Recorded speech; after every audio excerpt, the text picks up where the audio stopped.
মদিনাতে যে বিশ্বনবী মদিনা চার্টার করলেন, মদিনা সনদ করলেন ইহুদিদের সাথে।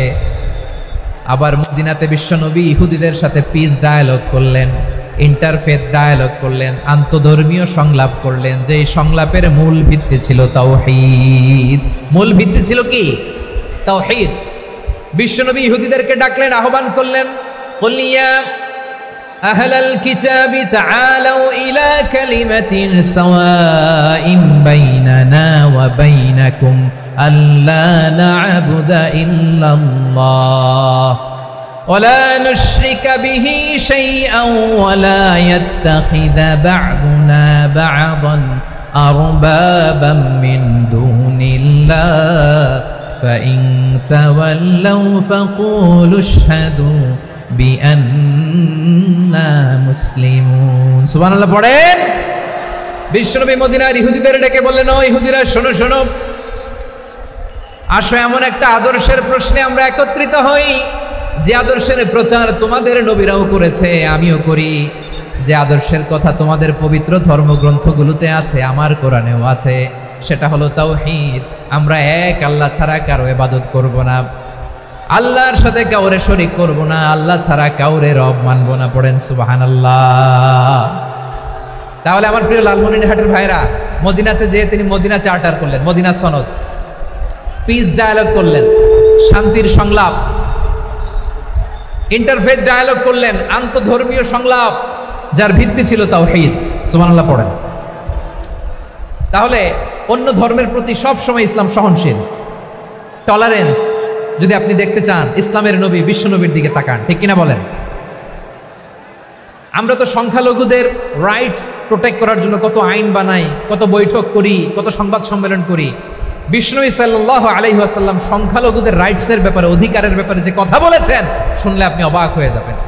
বিশ্বনবী বলেন, আলা মান যালামা মুআহাদান আও ইনতাকাসাহু আও কাল্লাফাহু ফাওকা তাআতিহি আও কাল্লাফাহু ফাওকা তাকাতিহি আও আখাযা মিনহু শাইআন বিগাইরি তিবি নাফসিন ওয়া আনা হাজিজুহু ইয়াউমাল কিয়ামা। খবরদার, জেনে রাখো, কেউ যদি কোনো সংখ্যালঘুর উপরে অত্যাচার করে, কোনো সংখ্যালঘুর প্রাপ্য থেকে যদি কেউ কাউকে ঠকায়, সংখ্যালঘুর উপর যদি কেউ কষ্ট দেয়, কোনো সংখ্যালঘুর সম্পদ যদি কেউ জোর করে কেড়ে নেয়, আমি কিয়ামতের দিন বিশ্বনবী ওই সংখ্যালঘুর পক্ষে আর ওই মুসলমানদের বিপক্ষে বাদী হয়ে দাঁড়াবো।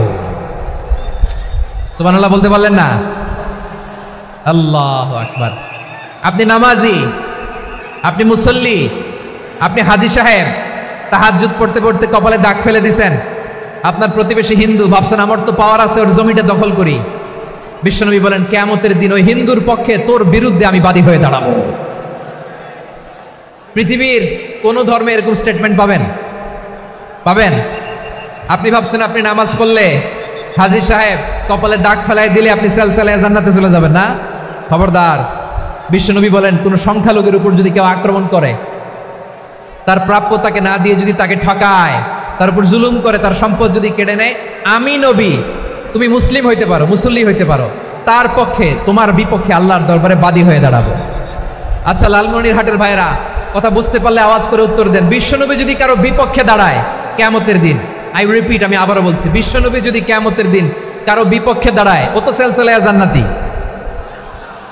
তাই না? জান্নাতি না? যে নবীর সুপারিশ ছাড়া জান্নাতের গেটও দেখা যাবে না, ওই নবী যদি বলে তোর বিপক্ষে আমি বাদী হয়ে দাঁড়াবো, ওই জান্নাতে আর ঢোকার কোনো সুযোগ আমাদের থাকবে?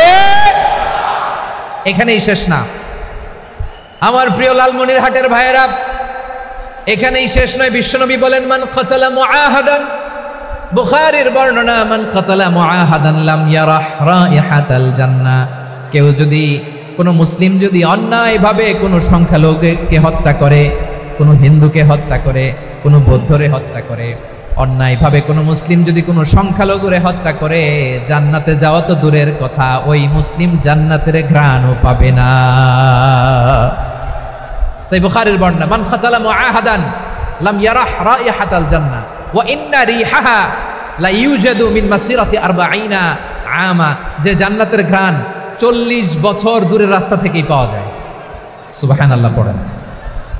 প্রিয় ভাইরা, এখান থেকে জান্নাতে পৌঁছতে লাগবে 40 বছর, এত দূর। কত বছর? সবাই বলেন কত বছর? এখান থেকে জান্নাতে পৌঁছতে লাগবে 40 বছর। এত দূরে থাকতেই জান্নাতের ঘ্রাণ আপনার নাকে এসে ধাক্কা মারবে। বিষ্ণুই বলেন, যে ব্যক্তি কোনো সংখ্যালঘুকে হত্যা করে জান্নাতের ঘ্রাণ তো পাবেই, জান্নাতে তো ঢুকতে পারবেই না, জান্নাতের ঘ্রাণও তার নাকে লাগবে না। পড়েন না আউযুবিল্লাহ। তাহলে সংখ্যালঘুদের ব্যাপারে ইসলামে অধিকার দেয়া আছে না নাই? লালমনিরহাটের ভাইয়ের আওয়াজ করে বলেন, আমার সংখ্যালঘু হিন্দু ভাইদের রাইটস, অধিকার আমাদের ইসলামে প্রোটেক্টেড আছে না নাই? এখানেই শেষ না। বিষ্ণু ইসলাম আপনার অমুসলিম প্রতিবেশীর সাথে ভালো আচরণ করতে বলেছে। আমাদের হয় না এটা মুসলিম পাড়া ওটা বৌদ্ধ পাড়া, হয় না? অনেক সময় হয় না এটা আমাদের মুসলিম পাড়া ওইটা হিন্দু পাড়া, এরকম আছে না নাই? লালমনিরহাটে নাই না? আছে? হিন্দু যদি আপনার প্রতিবেশী হয় কি করবেন? ওরে কষ্ট দিবেন নাকি? কেন? ও তো হিন্দু, ও তো আমার আল্লাহরে ডাকে না, ওরে কষ্ট দিলে জায়েজ হবে না? খবরদার। বিষ্ণু ইসলাম বলেন, মান কানা ইউমিনু বিল্লাহ ওয়াল ইয়াউমিল আখির ফালিউকরিম জারাহ, যে আল্লাহ বিশ্বাস করে আর আখিরাতে বিশ্বাস করে সে যেন প্রতিবেশীর সাথে ভালো আচরণ করে। সুবহানাল্লাহ। কলিজা জুড়ায় যায় না আমার নবীর কথাগুলো শুনলে? যে আল্লাহ বিশ্বাস করে, যে আখিরাতে বিশ্বাস করে সে যেন প্রতিবেশীর সাথে ভালো আচরণ করে। এখানে বলছে মুসলিম প্রতিবেশী বলছে, নামাজি প্রতিবেশী বলছে, আল্লাহওয়ালা প্রতিবেশী বলছে না। প্রতিবেশী আস্তিক হোক নাস্তিক হোক, প্রতিবেশী মুমিন হোক মুশরিক হোক, প্রতিবেশী হইলেই তার সাথে ভালো আচরণের দরকার আছে না নাই? আমার প্রিয় লালমনিরহাটের ভাইরা, বিষ্ণু ইসলাম ওনার ইহুদি প্রতিবেশীদের দেখাশোনা করতেন। আওয়াজ না শোনা যাক, আমারও তো দেখা যায়, আমারও তো দেখা যায়। তাকায় থাকেন, তাকায় থাকলে সওয়াব হবে। কোরআনের কথা যেখান থেকে হয় এদিকে তাকায় থাকলেই বরকত। তাকায় থাকেন। জি জি, মাইক, আমি তার মাইক ঠিক করতে আসি না এদিকে, এই মাইক ঠিক করবো ওই মাইক ঠিক করবো, ওদিকে পাইলট বলবে হুজুর চলে আসেন। জি বসুন বসুন, মাশাআল্লাহ। হ্যাঁ খুব শান্ত, ঠিক আছে। পুলিশ ভাইরা না খেয়ে দিনরাত আপনারা যাতে সুশৃঙ্খল একটা প্রোগ্রাম উপহার পান এটাই চেষ্টা করতেছে, আপনাদেরকে কষ্ট দিতে আসে নাই, একটু একটু সহযোগিতা করেন। জি মাশাআল্লাহ, হ্যাঁ ঠিক আছে। আমার প্রিয় ভাইরা, প্রতিবেশী আস্তিক হোক নাস্তিক হোক, মুসলিম হোক হিন্দু হোক, তার সাথে ভালো আচরণ করতে হবে। বিষ্ণু ইসলাম ওনার ইহুদি প্রতিবেশীর বাসায় যেতেন। কোন প্রতিবেশী? ইহুদি। আওয়াজ করে বলেন কোন প্রতিবেশী? ইহুদি। এক ইহুদি কিশোর বিষ্ণু ইসলামের খেদমত করতে, ইহুদি ছেলে আমার নবীর খেদমত করতো, তারা ছিল নবীর প্রতিবেশী। তো অনেক দিন হয় ইহুদি ছেলেটা আসে না। বিষ্ণুনবী খোঁজ দিলেন, ঘটনা কি? একটা ইহুদি ছেলে না আমার খেদমতে আসতো, ছেলেটা কই? খোঁজ নিয়ে জানলেন ছেলেটা অসুস্থ। বিষ্ণু ইসলাম ওই ইহুদির বাড়িতে চলে গেলেন ওই ছেলেটাকে দেখা করার জন্য, ভিজিট করার জন্য। সুবহানাল্লাহ পড়বেন না? গেলেন, যে দেখে ইহুদি ছেলেটা মুমূর্ষ, যান যান যায় যায় ভাব, বিছানায় পড়ে আছে, তার বাবা দাঁড়ানো। বিশ্বনবী তার মাথার পাশে বসলেন, মাথায় হাত বুলিয়ে দিলেন, আর ছেলেটাকে বললেন আসলিম, হে ইহুদি ছেলে আসলিম, ইসলাম ধর্ম গ্রহণ করো। তো ছোট্ট ছেলে ভাবে আমরা ইহুদি, এখন ইসলাম ধর্ম গ্রহণ করলে আব্বা যদি বকা দেয়। ফানাযারা ইলা ওয়াজহি আবি, ছেলেটা তার বাবার চেহারার দিকে তাকালো, দেখি আব্বা কি কয়। আব্বা যদি বলে তাইলে ইসলাম ধর্ম গ্রহণ করবে। ইহুদি ছেলেটা তার বাবার দিকে যখন তাকালো, ওর বাবা বলে আতি আবুল কাসিম, আবুল কাসিম যা বলে তাই করো। আবুল কাসিম হচ্ছে বিষ্ণু ইসলামের একটা কুনিয়াত, উপনাম। আমার রাসূলের বড় ছেলের নাম ছিল কাসেম। যেমন দেখবেন আমাদের এলাকায় কারো ছেলের বড় ছেলের নাম যদি হয় আব্দুল্লাহ, এরা আব্দুল্লাহর বাপ বলে ডাকে। কারো বড় মেয়ের নাম যদি হয় ফাতেমা, এরা কি ডাকে? ফাতেমার বাপ বলে না? তো বিষ্ণু ইসলামের বড় ছেলের নাম ছিল কাসেম। ইহুদি বাবা বলল আতি আবুল কাসেম, আবুল কাসেম যা বলে তাই শোনো, মানে মোহাম্মদ যা বলে তাই শোনো। এই কথা শুনে ছেলে সাহস পাইছে, ছেলে আবার পড়তে আরম্ভ করলো আশহাদু আল্লাহ ইলাহা ইল্লাল্লাহ ওয়া আশহাদু আন্না মুহাম্মাদার রাসূলুল্লাহ। পড়েন আল্লাহু আকবার। বিশ্বনবীর আহ্বান শুনে ওই আহ্বানে সাড়া দিয়ে ইহুদি ছেলে শাহাদা পড়ে মুসলমান হয়ে গেল। তার হৃদয়টারে ইমানের নূর দিয়ে আলোকিত করে দিল কে? প্রিয় ভাইরা, এবার রাসূল সাল্লাল্লাহু আলাইহি ওয়াসাল্লাম বের হয়ে আসলেন ঘর থেকে, আর বললেন আলহামদুলিল্লাহিল্লাযী আনকাযাহু মিনান নার। প্রশংসা সে আল্লাহর, যে আল্লাহ জাহান্নামে চলে যাচ্ছিল প্রায়, এমন একটা লোককে মুহূর্তের মধ্যে কালেমায়ে শাহাদাতের বদৌলতে জান্নাতি বানায় দিলেন। আওয়াজ করে পড়েন সুবহানাল্লাহ। এই হাদিস থেকে আমরা কি শিখলাম? What is the moral of the story? এক নম্বর স্টোরি হলো, প্রতিবেশী ইহুদি হোক হিন্দু হোক, যাবেন, সুসম্পর্ক রাখবেন, উপহার দিবেন, বিপদে পাশে দাঁড়াবেন, তাইলেই তো আপনাদের প্রতি, মুসলমানদের প্রতি তারা আকৃষ্ট হবে, ঠিক কিনা বলেন? আপনি যদি হিন্দুদের সাথে বৌদ্ধদের সাথে নাই মিশেন, নাস্তিকের কাছে নাই যান, তো ইসলামের সৌন্দর্যটা ওরা বুঝবে কেমনে? আমার অনেক হিন্দু পরিচিত ভাই আছে, ওরা আমাদের ইফতারির প্রোগ্রামে এসে একসাথে ইফতারি করে। অনেক মদখোর আমার সাথে বসে একসাথে ডিনার করে, হাফ প্যান্ট পরা, গলায় স্বর্ণের চেইন, হাতে স্বর্ণের ব্রেসলেট, আইসা আমার সাথে ডিনার করছে, আছে এরকম। গাঁজাখোর, আমি বলে আসো, welcome welcome to my dinner, আসো বসো, বসলেই তো আমি ওর ডিএনএ, চিন্তার ডিএনএ চেঞ্জ করে দেওয়ার সুযোগ পাবো, চিল্লায় বলো ঠিক কিনা? আসতে হবে আমার কাছে। Hour door is open, the door of Islam is open 24/7। সবসময় আমাদের ইসলামের দরজা আমার অমুসলিম ভাইদের জন্য খোলা আছে, না নাই? এই হাদিস থেকে দুইটা শিক্ষা। এক নম্বর শিক্ষা, প্রতিবেশী মুসলিম হোক অমুসলিম হোক, যান, অসুস্থ হইলে একটু আপেল নিয়ে যান, আঙ্গুর নিয়ে যান, কমলা নিয়ে যান, তাদের সাথে ভালো আচরণ করেন। ইসলামের বিউটি দেখে, সৌন্দর্য দেখে অবাক হবে, নসিব ভালো হলে কোনোদিন কালিমা পড়ে মুসলমান হয়ে যাবে, ঠিক কিনা বলেন? তাহলে অমুসলিমের সাথে ভালো সম্পর্ক। বিশ্বনবী ইহুদির বাড়িতে গেলেন, ইহুদির বাড়ি, আর আমার মুসলমান ভাই আমার কাফের বলে, এরকম আছে না নাই?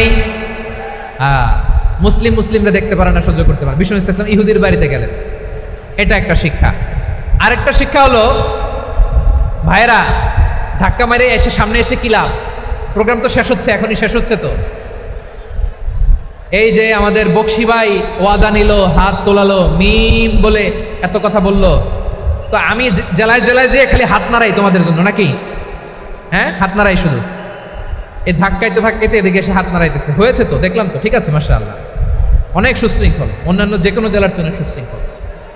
আমার দিকে তাকাও, আমার দিকে তাকাও, ঠিক আছে। এই যে দাঁড়িয়ে আছে, একটা ছেলে নড়ে না, দেখছেন? মাশাআল্লাহ মাশাআল্লাহ মাশাআল্লাহ। হ্যাঁ, এইভাবেই। আর কয়েকটা মজাদার কথা আছে, শোনো। এই হাদিস থেকে আমাদের শিক্ষা হলো, আমার প্রতিবেশী যেই ধর্মের হোক আমি সম্পর্ক রাখবো। অসুস্থ হলে যাব, কি বলেন ভাইরা? যাবেন না? যাবেন না আপনারা? আচ্ছা, 2 নম্বর শিক্ষা হলো, বিষ্ণু ইসা ইসলামের খাদেম ছিল ইহুদি, এতদিন খেদমত করলো, একদিনও বিশ্বনবী ওরা কালিমার দাওয়াত দেয় নাই। কারণ কি? বিশ্বনবী একটা ভালো সময়ের অপেক্ষা করতেছিলেন, প্রপার টাইমিং। দাঈর কাজ হচ্ছে দাঈ ইলাল্লাহ, সে হচ্ছে সুযোগ সন্ধানী। দাঈ সুযোগ খোঁজে, কখন দাওয়া দিলে ব্যাটে বলে হবে, ঝোপ বোঝে কোপ মারে, ঠিক কিনা বলেন? বিষ্ণু ইসলাম ভালো সময়ের অপেক্ষা করতেছিলেন, দেখি ভালো সময় আসুক আসুক আসুক আসুক। আস্তে আস্তে এমন সময় আসছে, ছেলে এবার মুমূর্ষ। অসুস্থ ব্যক্তির হৃদয় অত্যন্ত নরম থাকে, হসপিটালে যখন কেউ যায় তার হৃদয়টা বড্ড নরম থাকে, মৃত্যুর ভয়ে তার অন্তরটা নরম থাকে, ঠিক কিনা বলেন? এই প্রপার টাইমিং এর অপেক্ষা করতেছিলেন। যখনই টাইমিং পেয়েছেন, দাওয়াত দিলেন, পড়ো লা ইলাহা ইল্লাল্লাহ, সুবহানাল্লাহ পড়েন সবাই। তাহলে ইসলাম অমুসলিম প্রতিবেশীর সাথে ভালো আচরণ করতে বলে। ইসলাম অমুসলিম মাতা পিতার সাথেও ভালো আচরণ করতে বলে। মাতা পিতা যদি অমুসলিম হয়, তারা ফেলে দিতে পারবেন? পারবেন? আমার লালমনিরহাটের ভাইরা, অনেক হিন্দু ছেলে আমাদের হাতে শাহাদা পড়ে মুসলিম হয়, কিন্তু ওর মা মুসলমান হয় নাই, বাবাও হয় নাই, এরকম আছে না নাই? তো ও হয়েছে মুসলিম, মা বাপ হিন্দু, এখন মা বাপ কি বাদ? হ্যাঁ, মা বাপ বাদ দেয়া যাবে? যেই মা আপনারে 9 মাস 8 মাস পেটে ধারণ করলো, আপনার মায়ের নার ছেঁড়া ধন, আপনি ওই মারে বাদ দিতে পারবেন? যে মায়ের বুকের তাজা দুধ খেয়ে আপনি আজকে বাড়ন্ত তাজা তরতাজা, ওই মারে বাদ দেয়া যাবে? মায়ের এক ধারে দুধের দাম, কাটিয়া গায়ের চাম, পাপুষ বানাইলে ঋণের শোধ হবে না, এমন দরদি ভাবে কেউ হবে না আমার মাগো। মায়ের এক ধারে দুধের দাম, কাটিয়া গায়ের চাম, পাপুষ বানাইলে ঋণের শোধ হবে না, এমন দরদি ভাবে কেউ হবে না আমার মাগো, ঠিক কিনা? মাকে তো বাদ দেওয়া যায় না। وقضى ربك ألا تعبدوا إلا إياه ওয়া বিল ওয়ালিদাইনি ইহসানা। আল্লাহ বলে অবধারিত দুইটা ভার্ডিক্ট তোমাদের জন্য, এক আল্লাহর ইবাদত করবা আর মা বাবার প্রতি ইহসান করবা। আদেশটা কার? মা বাবার প্রতি ইহসান করতে হবে। আমার মা হিন্দু হোক ভালো আচরণ করতে হবে, বৌদ্ধ হোক ভালো আচরণ করতে হবে। আমার যে সমস্ত হিন্দু ভাইয়েরা মুসলিম হয়েছ, তোমাদের মা বাবা এখনো মুসলমান হয়নি, তাদের সাথে ভালো আচরণ করতে হবে। আপনাদের খেদমত নিজে করতে হবে অথবা খেদমতের ব্যবস্থা করাই দিতে হবে। মান্থলি যে খরচ লাগে এটা দিতে হবে। আরে তুমি এখন মুসলিম, তোমার মা বাবা হিন্দু, এখনই তো সুযোগ ইসলামের সৌন্দর্য দেখানো। এখন মা বাবা যদি দেখে আরে এটা হিন্দু থাকতে তো বদমাইশ ছিল, বেয়াদব ছিল, কি এমন ধর্ম সে গ্রহণ করলো যেটা গ্রহণের সাথে সাথে সে পাল্টে গেল? কি এমন ধর্ম সে গ্রহণ করেছে যেটা তার জীবনকে আলোকিত করে দিয়েছে? নসিব ভালো হইলে তারাও কালিমা পড়ে মুসলমান হয়ে যাবে। বিষ্ণু ইসা ইসলামের স্ত্রীর নাম ছিল আয়েশা রাদিয়াল্লাহু তাআলা আনহা, আবু বকর রাদিয়াল্লাহু তাআলা আনহুর মেয়ে। আবু বকর রাদিয়াল্লাহু তাআলা আনহুর আরেক মেয়ের নাম হচ্ছে আসমা। কি নাম? দুজনই আবু বকর রাদিয়াল্লাহু তাআলা আনহুর মেয়ে, আসমা আর আয়েশা। নাম দুইটা কেমন লাগে? আসমা নামটা কেমন লাগে? আয়েশা নামটা কেমন লাগে? সবার ভালো লাগে নাই? নাম দুটো আপনাদের ভালো লাগে? লালমনির হাটে অনাগত যদি কন্যা সন্তান হয়, যদি মনে চায় আসমা রেখে দিতে পারবেন, যদি মনে চায় আয়েশা রেখে দিয়েন। দেশে বিদেশে এয়ারপোর্টে রাস্তাঘাটে শুধু বলে হুজুর একটা নাম দেন, আমার ছেলের একটা নাম দেন, মেয়ের একটা নাম দেন। তো আমার মনে আছে যশোরের 8 দিনের মাহফিলে আমি একটা দুইটা নাম দিয়েছিলাম। আজকে লালমনির হাটের এই প্রোগ্রামে কন্যা সন্তান যদি হয় দুটা নাম দিলাম, আসমা কিংবা আয়েশা। ইনশাআল্লাহ পড়েন। দুজন বোন, এক মায়ের না, বাবা এক মা দুজন। আয়েশা রাদিয়াল্লাহু তাআলা আনহার মায়ের নাম উম্মে রুমান, আর আসমা রাদিয়াল্লাহু তাআলা আনহার মায়ের নাম কুতাইলা বিনতে আব্দুল উজ্জা। আবু বকর রাদিয়াল্লাহু তাআলা আনহু 4টা বিয়ে করেছিলেন। তো একই ঘটনা ঘটেছে এই ফ্যামিলিতে। আসমা ইসলাম ধর্ম গ্রহণ করে মুসলিমা, কিন্তু তার মা কুতাইলা মুশরিকা। আই রিপিট, বোঝার জন্য আমি আবারও বলি, আসমা রাদিয়াল্লাহু তাআলা আনহা মুসলিমা, আর আসমার মা কুতাইলা, আওয়াজ করে বুঝে থাকলে বলেন, আসমার মা মুশরিকা। তার মানে মেয়ে মুসলিম, মা অমুসলিম। ভেজাল আছে না নাই? কিন্তু কুতাইলা আর ধৈর্য ধারণ করতে পারে না। নার ছেঁড়া ধন, কলিজার টুকরা ধন, কলিজার টুকরা সন্তান। আসমারে দেখতে বড্ড মন চায়। সাইয়েদনা আসমা রাদিয়াল্লাহু তাআলা আনহা মক্কা থেকে হিজরত করে মদিনায় চলে গেলেন। হুদাইবিয়ার পর যখন মক্কা মদিনার ট্রাফিক স্বাভাবিক হলো, মক্কার লোক মদিনায় যায়, মদিনার লোক মক্কায় আসে। কুতাইলা কলিজার টুকরা সন্তান আসমারে দেখার জন্য কিছু উপহার নিয়ে বিশাল মরুপথ পাড়ি দিয়ে মক্কা থেকে মদিনায় যায়। সুবহানাল্লাহ বলেন। এখন মা আসছে মেয়ের সাথে দেখা করতে, মেয়ে তো আর দেখা দেয় না। মেয়ে ভাবছে আমার মা তো মুশরিকা, অপবিত্রা, তার সাথে কি দেখা দেয়া যাবে? বিশ্বনবীর দরবারে চলে গেলেন। সুবহানাল্লাহ বলেন। কি সৌভাগ্যবান ছিল তারা! মাসলা জানার দরকার হলেই নবীর দরবারে চলে যেত। ঘরে বউয়ের সাথে ঝগড়া হলে নবীর দরবারে চলে যেত। অনেক সাহাবী বলে আমার পেটে ক্ষুধা লাগলো আমি নবীর কাছে চলে যেতাম, কারণ নবীর চেহারার দিকে তাকালেই আমার পেটের ক্ষুধা মিটে যেত। সাইয়েদনা আসমা রাদিয়াল্লাহু তাআলা আনহা বিশ্বনবীর কাছে চলে গেলেন, যে বললেন ইয়া রাসূলুল্লাহ ইয়া হাবিবাল্লাহ ইন্না উম্মি কাদিমাতুন ইলাইয়া ওয়া হিয়া রাগিবা। আমার মা মক্কা থেকে অনেক দূর মরুর পথ পাড়ি দিয়ে উপহার সামগ্রী নিয়ে মদিনায় আমার সাথে দেখা করতে এসেছে গো নবী। আমার জানতে বড্ড ইচ্ছে হয় আমি আমার মুশরিকা মাখা করতে পারবো কিনা। আফা আসিলুহা, আগে যেমনি আমি আমার মায়ের সাথে ভালো আচরণ করতাম, যেমনি আমি আমার মায়ের সাথে সদাচরণ করতাম গো নবী, এখন আমি মুসলিমা, মা মুশরিকা, এখনো কি আগের মতো সদাচরণ করতে পারবো নাকি? বিশ্বনবী বললেন নাম সিলিহা, হ্যাঁ রে আসমা, অবশ্যই অবশ্যই, আগে ঠিক যেমন তুমি তোমার মায়ের সাথে ভালো আচরণ করতে, এখনো তেমনি আগের মতো ভালো আচরণ করবা। আওয়াজ করে পড়েন সুবহানাল্লাহ। কি ইসলাম আমরা পেয়েছি! কত ব্রড মাইন্ডেড আমাদের ইসলাম, কত ওপেন মাইন্ডেড ইসলাম, কত ওপেন আপ করতে পারে, চিন্তা করতে পারেন। বিষ্ণু বললেন হ্যাঁ অবশ্যই, নাম সুলিহা, আগে যেমনি ভালো আচরণ করছো আসমা, এখন ওইরকমই করো, পারলে আরো বাড়াই করো। সুবহানাল্লাহ বলেন। তাহলে আমার যে হিন্দু ভাইয়েরা, হিন্দু বোনেরা ইমানের বদৌলতে দৌলতে আপনি ধন্য হয়েছেন, আপনার আম্মা আব্বা এখনো মুসলমান হয় নাই, তাদের জন্য দোয়া করেন, তাদের জন্য দোয়া করেন, আল্লাহ যেন তাদেরকেও ইমানের দৌলত দান করে। আমরা সবাই পড়ি আমিন, আরো জোরে পড়েন আমিন। এখন বলেন, ইসলাম কি ন্যারো মাইন্ডেড রিলিজিয়ান না ব্রড মাইন্ডেড? লালমনিরহাটের যুবক ভাইরা আওয়াজ করো, ইসলাম কি ন্যারো মাইন্ডেড না ব্রড মাইন্ডেড? কতটা ব্রড মাইন্ডেড দেখেন, বিশ্বনবী সাল্লাল্লাহু আলাইহি সাল্লাম অমুসলিমরা যদি নবীকে উপহার দিত, ওই উপহারও বিশ্বনবী গ্রহণ করতেন। সুবহানাল্লাহ পড়েন। আপনার অমুসলিম বন্ধু যদি উপহার দেয়, সেটাও আপনি নিতে পারবেন, যেটা নেওয়া জায়েজ। কিন্তু আপনার বন্ধু যদি আপনার মদের বোতল দেয়, নিতে পারবেন? হ্যাঁ, মদের বোতল দিলে পারবেন না। আপনার বন্ধু যদি আপনার পর্ক দেয়, পর্ক শুকরের গোশত মিশ্রিত কোনো খাবার, ওটা নিতে পারবেন না। হালাল যে কোনো জিনিস নিতে পারবেন। বিশ্বনবী সাল্লাল্লাহু আলাইহি ওয়াসাল্লাম অমুসলিমদের দেয়া হাদিয়া গ্রহণ করতেন। কেমন নবী ছিলেন? আমার নবীরে চিনে নেন, আমার নবীর অ্যাটিটিউড জেনে নেন। বিশ্বনবী সাল্লাল্লাহু আলাইহি ওয়াসাল্লাম যখন কোনো জনপদে যেতেন, 3টা অপশন নিয়ে যেতেন। প্রিয় ভাইয়েরা আওয়াজ করে বলতে হবে, কোনো জনপদে গেলে আমার নবীর অপশন থাকতো কয়টা? আমার মতো 3 আঙ্গুল উঁচু করে দেখান আর বলুন, আমার নবী কোনো জনপদে গেলে কয়টা অপশন নিয়ে যেতেন? 1 নাম্বার অপশন আসলিম তাসলাম। নতুন এলাকায় গেলে বলতেন আসলিম তাসলাম, ইসলাম ধর্ম গ্রহণ করো, শান্তিতে থাকবা, আমার ভাই হয়ে যাবে, আমরা ভাই ভাই। ইসলাম মানো, আমরা ভাই ভাই। অপশন নাম্বার কত? 1। যদি বলে না ইসলাম মানবো না, ওকে, অপশন নাম্বার 2, মুসলিম হওয়ার দরকার নাই, লা ইকরাহা ফিদ্দিন, ইসলামে কোনো বাড়াবাড়ি নাই।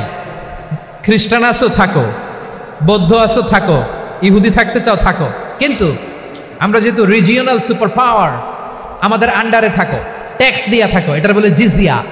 আলেম যারা আছেন বুঝবেন, এটার আরবিতে কি বলে? জিজিয়া।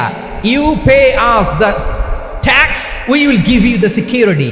তোমরা ট্যাক্স দিবা, আমরা সিকিউরিটি দিব, আমাদের আওতায় থাকবা, কেউ তোমাদেরকে আক্রমণ করতে পারবে না, আমরা নিরাপত্তা দিব। সুবহানাল্লাহ বলেন। এটা অপশন নাম্বার কত? আচ্ছা, বুঝে থাকলে বলেন, 1 নাম্বার অপশন কি ছিল? ইসলাম। ইসলাম মানো, শান্তিতে থাকবা, ভাই ভাই, আমরা ভাই ভাই। অপশন নাম্বার 2, ট্যাক্স দাও, আমরা নিরাপত্তা দিব, মুসলিম হওয়া লাগবে না। এখন 1 নাম্বারও মানে না, 2 নাম্বারও মানে না, মুসলিম হবো না, ভালো, খ্রিস্টান থাকো, ট্যাক্স দাও, আমরা সিকিউরিটি দিব না, এটাও মানি না। বিষ্ণু বলেন, তাহলে তলোয়ার আমাদের আর তোমাদের মাঝে ফয়সালা করবে। মুসলিমও হবে না, ট্যাক্স দিবা, নিরাপত্তা দিব, আমরা সুপার পাওয়ার, আমাদের আন্ডারে থাকবে, এটাও না। তাহলে তোমাদেরকে তো আমরা বিশ্বাস করতে পারি না, কখন না কখন বিশ্বাসঘাতকতা করো, কার সাথে মিলে হাত মিলাও, তলোয়ার আমাদের মাঝে ফয়সালা করবে। তখন তিনি জেহাদের সশস্ত্র সংগ্রামের ঘোষণা দিতেন। সুবহানাল্লাহ পড়েন। দেখেন, পশ্চিমারা জেহাদকে এইভাবে চিত্রায়িত করে না। ওরা জেহাদ বলতে বোঝায় তলোয়ার, হাত কাটো, গলা কাটো না। জেহাদ সশস্ত্র সংগ্রাম 3 নম্বরে। অধিকাংশ ক্ষেত্রেই বিশ্বনবীর সুন্দর আচরণ দেখে, আরে আমার নবীর যে নুরানি চেহারা, অনেকে তো কেবল সিরেফ চেহারাটা দেখেই কালিমা পড়ে মুসলমান হয়ে গিয়েছে। যারা মুসলিম হয় নাই, তারা তাদের ইসলামেই বলবৎ ছিল, ট্যাক্স দিয়ে ইসলামের আন্ডারে ছিল। যারা এটাও মানে নাই, ওইটাও মানে নাই, তাদের বিরুদ্ধে জেহাদ। বিষ্ণু ইসলাম 7ম হিজরিতে যখন খায়বার বিজয়ের পরে ইসলাম রিজিওনাল সুপার পাওয়ার হিসেবে আত্মপ্রকাশ করলো, বিশ্বনবী চিঠি লিখলেন অন্যান্য সুপার পাওয়ারের কাছে, রাষ্ট্রীয় চিঠি লেখে এক রাষ্ট্রপ্রধান আরেক রাষ্ট্রপ্রধানের কাছে। ঠিক কিনা বলেন? জানেন না আপনারা? এই যে 24-এর ছাত্র নাগরিক অভ্যুত্থানে, এই অভ্যুত্থান যখন শুরু হয়, আমি তখন সাউথ আফ্রিকাতে, একটা স্ট্যাটাস দিয়েছিলাম, কোটা নয়, গোটা দেশ সংস্কার করা লাগবে। শুধু বাংলাদেশ নয়, সারা বিশ্বের বাংলা ভাষাভাষী লোকেরা এই আন্দোলনের সাথে সমর্থন তারা করেছে, এটাকে সাপোর্ট করেছে, তারা সমর্থন দিয়েছে। আমাদের ইউনাইটেড আরব আমিরাতের বাংলাদেশি ভাইয়েরা, তারা সেখানে রাস্তায় নেমে এসেছিল, জানেন? ওইখানে ডেমনস্ট্রেশন করা যায় না, সেখানকার সরকার তাদেরকে যাবজ্জীবন দিয়েছিল। তখন আমাদের এই যে প্রধান উপদেষ্টা ডক্টর মোহাম্মদ ইউনূস সরাসরি G2G বলে, এটারে G2G, government to government, G2G, উনি চিঠি লিখলেন যে তাদেরকে, ইউর হাইনেস, হে সম্মানিত আমির, আপনি আমার এই চিঠির কারণে আমার সম্মানে এই 53 জন বাংলাদেশিকে মাফ করে দেন। এই চিঠির বদৌলতে বেকসুর খালাস পেয়ে গিয়েছিল আমাদের ভাইরা। জানেন না এই ঘটনা আপনারা? তাহলে গভর্নমেন্ট টু গভর্নমেন্ট চিঠি দেওয়া হয়। 7ম হিজরিতে বিষ্ণু ইসলাম সব সুপার পাওয়ারের কাছে চিঠি দিলেন, রোমান সম্রাটের কাছে, পারস্য অধিপতির কাছে, মিশরের অধিপতির কাছে, সবার কাছে চিঠি লিখলেন। চিঠির ভাষা ছিল এরকম, মিন মুহাম্মাদিন রাসূলিল্লাহ ইলা মুকাওকিস আযীমিল কিবত, মুহাম্মদ রাসূলুল্লাহর পক্ষ থেকে মিশরের বাদশার কাছে, আসলিম তাসলাম, ইসলাম মানো শান্তিতে থাকবা, সালামুন আলা মান ইত্তাবা আল হুদা, শান্তি তার জন্য যে হেদায়েতের অনুসরণ করে। সুবহানাল্লাহ পড়েন। তো এই চিঠি অনেকে ভালোভাবে রিসিভ করেছে, অনেকে এই চিঠি পাওয়ার পরে নবীর কাছে আবার ইন রিটার্ন উপহার পাঠিয়েছে। কি পাঠিয়েছে? উপহার। মিশরের বাদশা মুকাওকিস তিনি বিশ্বনবীকে বিশাল এক উপহারের ডালি পাঠিয়েছেন। মিশরের বাদশা মুকাওকিস ছিলেন ধর্মে খ্রিস্টান। লালমনিরহাটের ভাইয়েরা আওয়াজ করে বলেন, মিশরের বাদশা ধর্মে কি ছিল? খ্রিস্টান। কি উপহার দিয়েছিল আমার নবীকে? শুনতে মনে চায়? আওয়াজ নাই লালমনিরহাটের গলায়, শুনতে মনে যায়?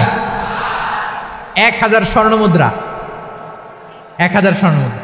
2টা খ্রিস্টান দাসী, একজনের নাম মারিয়া বিনতে শামাউন আল কিবতিয়া, আরেকজনের নাম সিরিন বিনতে শামাউন আল কিবতিয়া। একজন খ্রিস্টান দাস 20 থান কাপড় জামা বানানোর জন্য, আমরা নবী যেন সেলাই করে জামা বানাতে পারে এজন্য 20 থান কাপড়, 20 থান ফাইন গার্মেন্ট। সুবহানাল্লাহ পড়বেন না? এরপরে একটা গাধা যেটার নাম ছিল উফাইর, আর একটা খচ্চর, এটার নাম ছিল দুলদুল। খচ্চর চিনেন? গাধা আর ঘোড়ার ক্রসিং এ যে প্রাণীটা দুনিয়াতে আসে এটার খচ্চর বলে। তো এই যে সুপার পাওয়ার খ্রিস্টান বাদশার কাছে নবী চিঠি লিখলেন, ওই খ্রিস্টান বাদশা আমার নবীকে উপহার দিল। বিশ্বনবী এই উপহারগুলো সানন্দে গ্রহণ করেছে। সুবহানাল্লাহ পড়বেন না? তাহলে অমুসলিম কেউ যদি আপনাকে উপহার দেয়, হালাল উপহার হলে আপনি গ্রহণ করতে পারবেন। অনুরূপভাবে পারস্যের বাদশা রোম সম্রাট বিশ্বনবীকে উপহার পাঠিয়েছেন, আমার নবী সবগুলো উপহার গিফট গ্রহণ করেছেন। সুবহানাল্লাহ বলেন। তাহলে প্রিয় লালমনিরহাট আওয়াজ করে বলুন, ইসলাম কি ন্যারো মাইন্ডেড রিলিজিয়ন না ব্রড মাইন্ডেড? আম্মাজান আয়েশার কাছে মাসালা জানতে চায় মেয়েরা, হে আম্মাজান, অগ্নি উপাসকেরা তাদের ঈদের দিন নওরোজের সময় আমাদেরকে পাখি দেয়, নেওয়া যাবে? উনি বললেন, ওরা জবাই করে দিলে নেওয়া যাবে না, কিন্তু ওরা যদি ফলমূল এরকম খাবার দেয় এগুলো নেওয়া যাবে। তার মানে অমুসলিমদের দেয়া উপহার এটা গ্রহণ করা যায়। সুবহানাল্লাহ বলেন। শুধু তাই নয়, বিষ্ণু ঈসা ইসলাম অমুসলিমদের সাথে আর্থিক লেনদেনও করেছেন, ফিনান্সিয়াল ডিলিং করেছেন। অমুসলিমদের সাথে প্রয়োজনে আপনি ফিনান্সিয়াল ডিলিং করতে পারবেন। আমরা প্রায় দেখি বাজারের মিষ্টির দোকানগুলো আমার হিন্দু ভাইদের। লালমনিরহাটে মিষ্টির দোকান, দইয়ের দোকান কারা চালায়? হিন্দুরা চালায় না। তারপরে যে বারবার শপ, চুল কাটে যে নাপিত, অধিকাংশ নাপিতের দোকানে কারা? আমার হিন্দু ভাইরা। তা আপনি চুল কাটতে পারবেন কিনা? পারবেন কিনা বলেন? পারবেন। তার দোকান থেকে দই মিষ্টি কিনতে পারবেন কিনা? হ্যাঁ, আমার মুসলিম ভাইয়ের দোকান থাকলে ওইটার আমি বেশি প্রায়োরিটি দিব, ঠিক কিনা? কিন্তু যদি তাদের সার্ভিস নিতে চান, প্রোডাক্ট নিতে চান, পারবেন। তার দলিল সহিহ বুখারী, আম্মাজান আয়েশা রাদিয়াল্লাহু তাআলা আনহা বলেন, ইশতারা রাসূলুল্লাহ সাল্লাল্লাহু আলাইহি ওয়াসাল্লাম মিন ইয়াহুদিয়িন তুআমান ওয়া রাহানাহু দিরআহু মিন হাদিদ। রাসূল সাল্লাল্লাহু আলাইহি ওয়াসাল্লাম এক ইহুদির কাছ থেকে, কার কাছ থেকে? সবাই বলে নাই কার কাছ থেকে? আমার নবী, প্যারা নবী এক ইহুদির কাছ থেকে জব কিনেছিল, জব, বার্লি, যেটা দিয়ে রুটি বানায়। ওই জবের দাম দেওয়ার টাকা পয়সা নবীর কাছে ছিল না, ফলে নবী ওনার একটা পোশাককে মর্গেজ রেখেছিলেন, মর্গেজ, বন্ধক, যে এখন এটার দাম দিতে পারবো না, কয়েক কেজি বার্লি নিয়ে যাই আর বন্ধক হিসেবে আমার জামাটা রেখে গেলাম, যেদিন দাম দিব ওই দিন জামাটা ছুটাই নিয়ে যাব। সুবহানাল্লাহ পড়বেন না? বাকিতে নিছিলেন, বাকিতে। দিরআহু মিন হাদিদ, লোহার তৈরি বর্ম, মানে যুদ্ধের পোশাক, লোহা দিয়ে বানানো। বিষ্ণুনবী বললেন, কয়েক কেজি জব দাও, টাকাটা পরে দিব, এখন টাকা নাই, বন্ধক হিসেবে, মর্গেজ হিসেবে আমার জামা রেখে গেলাম, যখন টাকা দিব জামা ছুটাই নিব। আওয়াজ করে বলতে হবে সুবহানাল্লাহ। এ থেকে বোঝা গেল অমুসলিমদের সাথে ফিনান্সিয়াল ডিলিং করা যায়, অর্থনৈতিক লেনদেন করা যায়, কেনাবেচা করা যায়, প্রোডাক্ট কেনা যায়। এমনকি আমাদের মসজিদে নববীতে বারান্দায় আপনারা একটা অটোমেটিক ফ্লাইং আমব্রেলা দেখছেন? সূর্য যখন বাড়ে মসজিদে নববীর বারান্দায় ইয়ার্ডের মধ্যে অটোমেটিক্যালি কিছু আমব্রেলা আছে, শাঁ করে খুলে যায়, আর সূর্যের তাপ লাগে না। আবার সন্ধ্যাবেলায় এই আমব্রেলাগুলো ওরা ক্লোজ করে ফেলে, দেখেন নাই না? দেখছেন? এই মসজিদে নববীকে সর্বোচ্চ উন্নত মানের কনস্ট্রাকশন ইনফ্রাস্ট্রাকচার ডেভেলপ করার জন্য কর্তৃপক্ষ কিছু অমুসলিম ইঞ্জিনিয়ারের ডিজাইনারের সহায়তা নিয়েছিল। সুবহানাল্লাহ বলেন। কোন দলিলের ভিত্তিতে? এই দলিলের ভিত্তিতে যে বিষ্ণু ঈসা ইসলাম অমুসলিমদের সাথেও লেনদেন করেছেন। আওয়াজ করে বলতে হবে আল্লাহু আকবার। শুধু তাই নয়, ইন কেস অফ ইমার্জেন্সি, প্রয়োজনে ইসলামের খাতিরে ইসলামকে সামনের দিকে এগিয়ে নিয়ে যাওয়ার জন্য অমুসলিমদের সাপোর্ট নেওয়া জায়েজ আছে। সুবহানাল্লাহ বলেন। অমুসলিমদের সাপোর্ট নেয়া, তাদের থেকে অর্থ নেয়া, পলিটিক্যাল সাপোর্ট, পলিটিক্যাল অ্যাসাইলাম নেওয়া জায়েজ আছে। আমাদের অনেক বিশ্ববরেণ্য দায়ীরা আমেরিকায় অস্থায়ীভাবে অ্যাসাইলাম নিয়ে থাকে, নিজের দেশে গেলে ফাঁসিতে ঝুলাই দিবে। যুগ যুগ ধরে দায়ীদের উপরে এরকম অত্যাচার আর নির্যাতন আছে না নাই? মিশরের অনেক দায়ীরা পাশ্চাত্যে যেয়ে থাকে, এই যে তারা পলিটিক্যাল অ্যাসাইলাম নিয়ে থাকে, রাজনৈতিক আশ্রয়, এটা জায়েজ আছে না? এটা যে জায়েজ আছে তার প্রমাণ স্বয়ং বিশ্বনবী সাল্লাল্লাহু আলাইহি ওয়াসাল্লাম পলিটিক্যাল সাপোর্ট নিয়েছিলেন অমুসলিমদের কাছ থেকে। সুবহানাল্লাহ বলেন। খুব মজাদার একটা ঘটনা শুনবেন, আপনাদের আগ্রহ দেখে তো মনে হয় না শোনার ইচ্ছা আছে। আছে আছে, গলায় জোর আছে। লিল্লাহি তাকবীর, লিল্লাহি তাকবীর, নারে তাকবীর। মাশাআল্লাহ।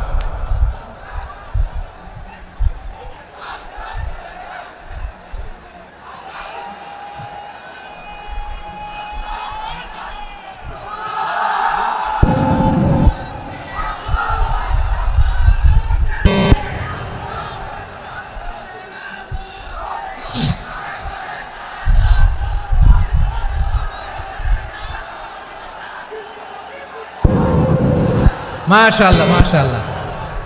থামুন থামুন আমার ভাইরা। বিশ্বনবীর বয়স তখন প্রায় 51 বছর। কত বছর? বিশ্বনবীর সবচেয়ে কাছের মানুষ খাদিজা রাদিয়াল্লাহু তাআলা আনহা ইন্তেকাল করেছেন।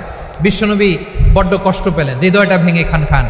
যিনি ঘরের ভেতরে বিশ্বনবীকে সান্ত্বনা দিতেন, ভালোবাসা দিতেন, বাইরে গেলে কুরাইশরা বকাঝকা করে, অত্যাচার করে, কিন্তু আম্মাজান খাদিজা রাদিয়াল্লাহু তাআলা আনহা ঘরটারে এমন শান্তির নীড় বানায় রেখেছেন, এই ঘরের ভিতরে ঢুকলে বিশ্বনবীর কলিজাটা ঠান্ডা হয়ে যেত।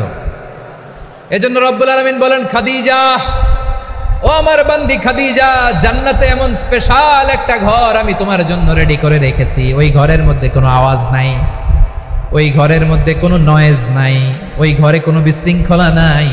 কারণ মক্কার জমিনে আমার নবী কুরাইশদের বিশৃঙ্খলা, নয়েজ আর ঝামেলাগুলোকে উপেক্ষা করে যখন তোমার ঘরের ভেতরে ঢুকতো, ঘরটারে তুমি শান্তির নীড়, ঠান্ডা, নীরব, নিস্তব্ধ, নিঝুম আর শান্তির নীড় বানিয়ে রেখেছো। এজন্য জান্নাতে স্পেশাল একটা শান্তির নীড় আমি তোমারে উপহার দেব। ওই প্রিয়তমা স্ত্রী খাদিজা ইন্তেকাল করলেন, বিশ্বনবীর হৃদয় ভেঙে খান খান। আবার ওনার চাচা আবু তালেব ইন্তেকাল করলেন, যিনি পলিটিক্যাল শেল্টার দিতেন নবীকে। কে দিতেন? আবু তালেবের ভয়ে, বিশ্বনবীর এই চাচার ভয়ে কোনো মুশরিক নবীর গায়ে হাত দেওয়ার সাহস পায় নাই। এখন স্ত্রীও নাই, চাচাও নাই, নবীকে আশ্রয় দেওয়ার কেউ নাই। নবীর চারদিকে অন্ধকার, নবী এখন কই যাবেন? আমার পেয়ারা নবী নতুন স্টেশন খুঁজতেছেন, নতুন দাওয়াতি প্ল্যাটফর্ম খুঁজতেছেন। তিনি যায়েদ বিন হারেসা রাদিয়াল্লাহু তাআলা আনহুকে নিয়ে মক্কার পাশের একটা নেইবরিং সিটি তায়েফে চলে গেলেন। কোথায় চলে গেলেন? লালমনিরহাটের ভাইয়ের আওয়াজ করে বলেন, কোথায় গেলেন? তায়েফে চলে গেলেন দিনের দাওয়াত দেওয়ার জন্য। কি দেওয়ার জন্য? নাকি জমি কিনতে গেছিলেন? জমি কিনতে, দুনিয়ার যশ খ্যাতির জন্য, নিজের কোনো লাভের জন্য? তায়েফবাসীদেরকে জাহান্নামের আগুন থেকে বাঁচানোর জন্য। আওয়াজ করে বলতে হবে ঠিক কিনা? বিশ্বনবী বিশাল মরুপথ, পাহাড়ি পথ পাড়ি দিয়ে তায়েফের মরুজমিনে গেলেন কোরআনের দাওয়াত নিয়ে, ইমানের দাওয়াত নিয়ে। কিন্তু তায়েফের লোকেরা বিশ্বনবীর দাওয়াতকে শুধু প্রত্যাখ্যান করেই থামে নাই, তারা বিশ্বনবীর সাথে অত্যন্ত খারাপ আচরণ করেছে। বিশ্বনবীকে শারীরিকভাবে হেনস্থা করেছে, আমার নবীকে শারীরিকভাবে অত্যাচার করেছে, আমার পেয়ারা নবীর গায়ে পাথর মেরেছে, বিশ্বনবীর গা বেয়ে ঝরঝর করে রক্ত ঝরেছে, নবী জামিনের মধ্যে লুটিয়ে পড়েছেন, আবার মেরেছে, আবার নবী হাঁটতে শুরু করলেন, পেছন থেকে আবার মেরেছে, আবার নবী রক্তাক্ত হয়ে জামিনের মধ্যে লুটিয়ে পড়লেন, আবার মেরেছে। বিশ্বনবীর মতো এত সুশ্রী মানব, বিশ্বনবীর মতো এত শুভ্র মানব, বিশ্বনবীর মতো এমন চমৎকার দেহাবয়ব দিয়ে রব্বুল আলামিন কাউকে বানান নাই।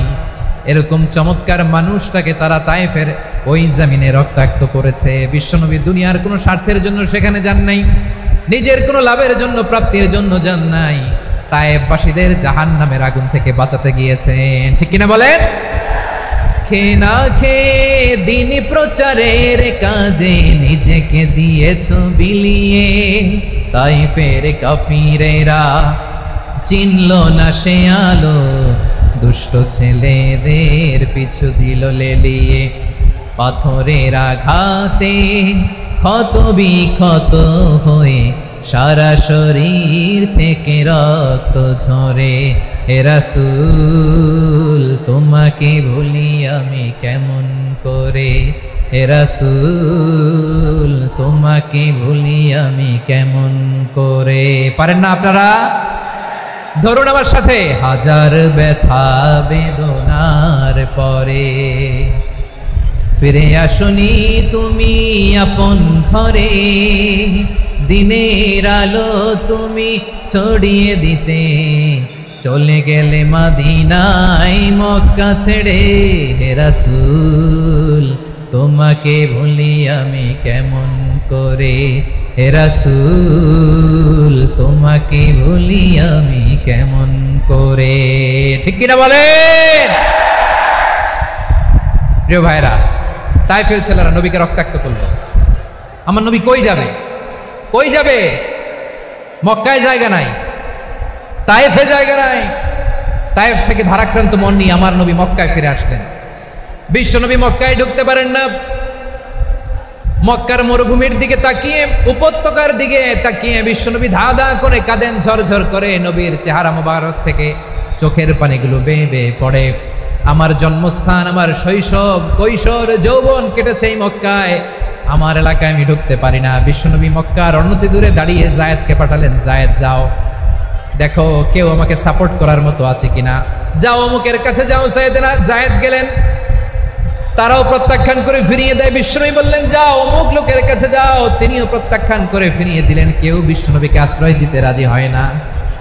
নিজ জন্মভূমিতে বিতাড়িত বিশ্বনবী, সর্বশেষ বিশ্বনবী বললেন যাও মুতঈম ইবনে আদির ঘরে যাও। মুতঈম ইবনে আদি মুশরিক, তার কাছে যাও। গেলেন, মুতঈম ইবনে আদি রাজি হয়ে গেল। সুবহানাল্লাহ বলেন। দেখেন অনেক বিপদের সময়ও আমি নিজে সাক্ষী, সামাজিকভাবে রাজনৈতিকভাবে কত ঝঞ্ঝা, কত ষড়যন্ত্র, কত কনস্পাইরেসি পাড়ি দিয়ে আমাদেরকে সামনে এগিয়ে যেতে হয়। এই শত্রুদের ভেতরেও একজনকে দাঁড় করিয়ে দেয় যে আল্লাহর কোরআনের জন্য রেডি হয়ে যায়। করেন সুবহানাল্লাহ। মুতঈম ইবনে আদি, আল্লাহ তার মনকে নরম করে দিলেন। মুতঈম বলে মুহাম্মদ আমি তোমাকে আশ্রয় দিব। তার দুই ছেলেকে পাঠালেন, যাও খোলা তলোয়ার নিয়ে, স্কট দিয়ে, গার্ড অফ অনার দিয়ে মোহাম্মদকে মক্কায় ঢুকাও, আর বলো আমি আমান দেব। আমান কি দিব? আমান মানে সিকিউরিটি, নিরাপত্তা। সিকিউরিটি ছাড়া, আমান দেওয়া ছাড়া কেউ থাকতে পারতো না মক্কায়। দুই ছেলে বিষ্ণু ঈসা ইসলামকে নিয়ে আসলো। নবী কাবার চারদিকে তাওয়াফ করলেন, নামাজ পড়লেন। আবু জাহেল, উতবা, শাইবা, ওয়ালিদ ইবনে মুগীরা সবাই দেখে, কেউ কিছু করতে পারে না। কারণ মুতঈম ইবনে আদি ঘোষণা দিয়েছেন আমি মুহাম্মদকে আমান দিয়েছি, মুহাম্মদের গায়ে যেন কেউ স্পর্শ না করে। আওয়াজ করে পড়েন সুবহানাল্লাহ। নবীর এই বিপদকালে মুহূর্তে মুতঈমের হৃদয়টারে নরম করে দিল কে?